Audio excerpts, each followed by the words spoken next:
इस समय हम मौजूद हैं मुरैना विधानसभा में और मुरैना विधानसभा के भाजपा प्रत्याशी रघुराज सिंह कंसाना के पुत्र इस समय हमारे साथ आर्यन जी यहाँ पर मौजूद हैं। तो आर्यन जी, आप एक यूथ हो और जिस तरह से अपने पिताजी के पापा के साथ आप लगातार जनसंपर्क कर रहे हैं, कैसा देख रहे हैं यूथ में, कैसा उत्साह है? और आप एक यूथ होते हुए क्या सोचते हैं, अगर रघुराज जी यहाँ से जीतते हैं तो यूथ के लिए कितना कार्य होगा?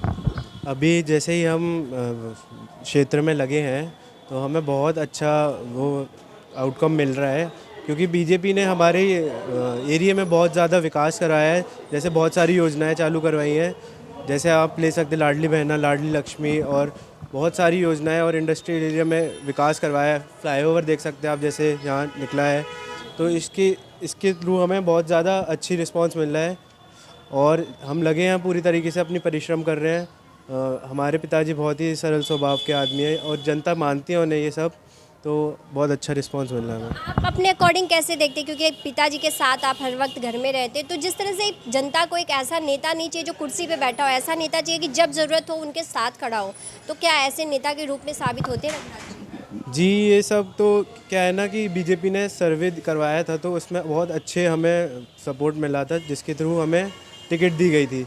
और जनता के शुरू से ही हम जनता के उसमें रहे हैं, और है ना, बहुत मतलब चाहे हम पिछले चुनाव कुछ उसकी वजह से हार गए, पर इस बार पर हम लगे रहे। 3 साल हमने फिर मेहनत करी और इस बार हम अच्छी कड़ी मेहनत से परिश्रम और फल का इंतज़ार कर रहे हैं। आर्यन जी, आप आज जनता के बीच जा रहे हैं, क्या यूथ के लिए आगे, अगर पिताजी आपके विधायक यहाँ से चुन के आ जाते हैं, तो क्या आप फिर उस समय यूथ के लिए अपने पिताजी से बात करके और भी कार्य करवाएंगे? नहीं, जैसे ही मैं अभी तो नया नया हूँ इस क्षेत्र में, पर ज़रूर अब मेरे को थोड़ा इंटरेस्ट आ चुका है। और यूथ में मैं जैसे यूथ होता है वो डायरेक्ट अगर नहीं कांटेक्ट कर पा रहा है, तो हम यहाँ से अपनी पूरी तरह उस मेहनत लगे हैं और यूथ के जितने भी ग्रोथ के लिए हम काम कर सकते हैं ज़रूर करेंगे। एज ए यूथ आप क्या सोचते हैं, जब आप वोटिंग करने जाते हैं तो आपके माइंड में क्या मुद्दे होते हैं, क्या सोचते हैं, क्या सर्च करते हैं कि हमें किसे वोट करना है?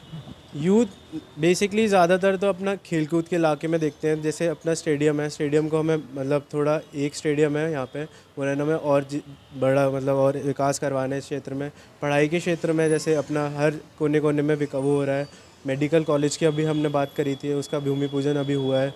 तो इन छोटे छोटे और बड़े बड़े मुद्दों पे हमने बात करी है और इन पे ज़रूर हम लागू करवाएंगे। तो ये हमारे साथ थे आर्यन सिंह जी, और जिस तरह से इन्होंने बताया कि वो राजनीति से तो इतने करीबी नहीं है, लेकिन जिस तरह से चुनावी मैदान में उनके पिताजी हैं, तो वो भी जनता के बीच जा रहे हैं। और उनका कहना है कि जिस तरह से उनके पिताजी जनता जैसा नेता चाहती कि उनके बीच कार्य करे, उस तरह से एक नेता, इसलिए वो चाहते हैं कि यहाँ की जनता रघुराज कंसाना को चुने और यहाँ पर उन्हें कार्य करने का मौका दे। बस मेरे साथ आप यूँ ही बने रहिए, आगे और भी खबरों के लिए। मैं शालिनी सिंह, सक्षम न्यूज़ इंडिया, मुंबई।